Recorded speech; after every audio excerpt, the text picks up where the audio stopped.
Salut tout le monde, content de vous retrouver. Cette semaine, on va parler paramètres d'eau. Que faut-il tester, quand et pourquoi? Allez, générique.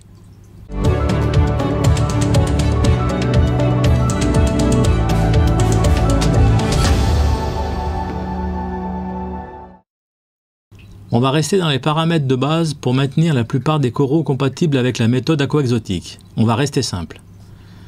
Vous avez sans doute déjà entendu parler de nitrate, phosphate, densité, les nitrites, le KH, pH, calcium, magnésium et l'iode. Ça fait déjà pas mal de paramètres, doit-on tous les tester?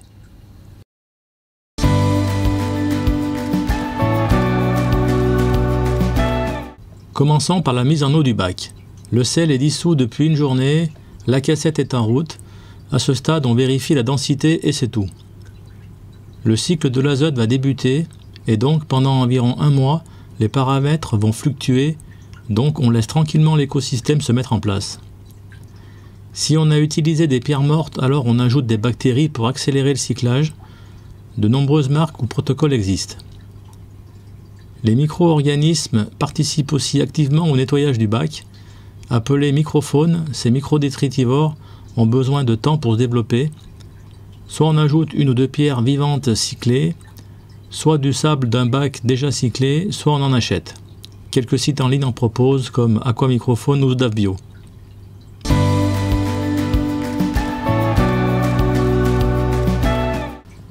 Après le premier mois, les impatients seront tentés de vouloir introduire le ou les premiers poissons.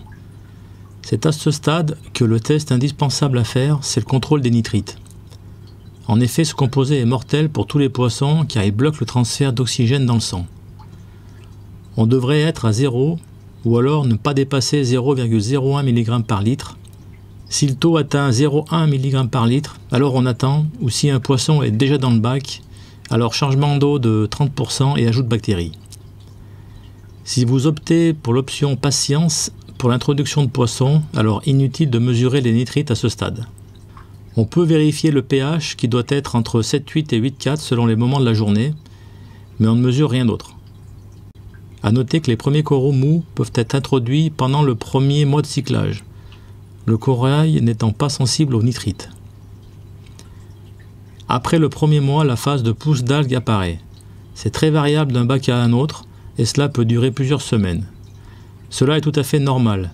Inutile de faire de tests durant cette phase car les paramètres sont instables et surtout pas de changement d'eau, on patiente. Passé le second mois, on peut commencer ou continuer à peupler progressivement en poissons. On teste ou reteste les nitrites. La charge organique va donc augmenter, ce qui va profiter aux bactéries. Mais les bactéries qui dégradent les nitrates se trouvent au cœur des pierres ou du substrat, là où l'oxygène est absent. C'est pour cela que l'on conseille de patienter pour mettre des poissons, le temps que la population de bactéries soit suffisante pour assimiler la charge organique qui va être introduite par la nourriture et les déchets des poissons.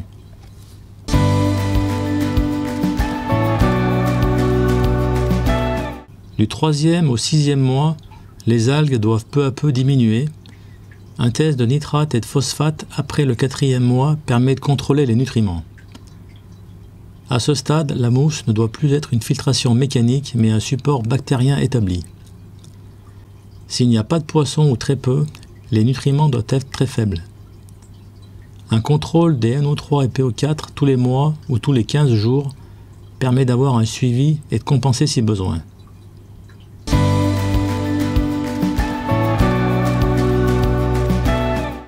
Après 6 mois, ou plutôt s'il y a beaucoup de coraux, le contrôle du KH est à faire car les algues calcaires et la croissance des coraux consomment du KH. Une valeur entre 7 et 12 est visée. Une mesure tous les mois puis tous les 15 jours est souhaitable. À la longue, on sait à peu près combien son bac consomme de KH. On continue de mesurer aussi les NO3 et les PO4 car trop peu de nutriments peut aussi avoir pour effet l'apparition d'algues. Si besoin, on ajoutera du NO3 et du PO4 pour ne pas rester à des valeurs indétectables au test. Idéalement, des nitrates entre 5 et 25 mg et des PO4 entre 0,02 et 0,2 sont acceptables. Attention, ces valeurs sont acceptables pour des coraux mous, pas pour un bac de SPS. Avec un bac de coraux mous, la consommation de calcium et magnésium est faible et en général, un apport n'est pas nécessaire. Mais en cas de taux de magnésium trop faible, cela peut affecter la pousse des coraux mous et des algues calcaires rouges. Un taux de 1300 mg par litre est conseillé et 400 mg par litre pour le calcium. L'apport d'iode est un élément qui fait débat sur un bac de coraux mous. L'iode serait bénéfique, mais le dosage doit être respecté car trop d'iode, c'est pas bon et il y a le risque de voir des algues se développer. Pour vérifier le taux, un test ICP est le plus précis. À défaut, un test colorimétrique permet de contrôler le non-surdosage. Si vous souhaitez en mettre, attendez 6 mois que les autres paramètres soient stables.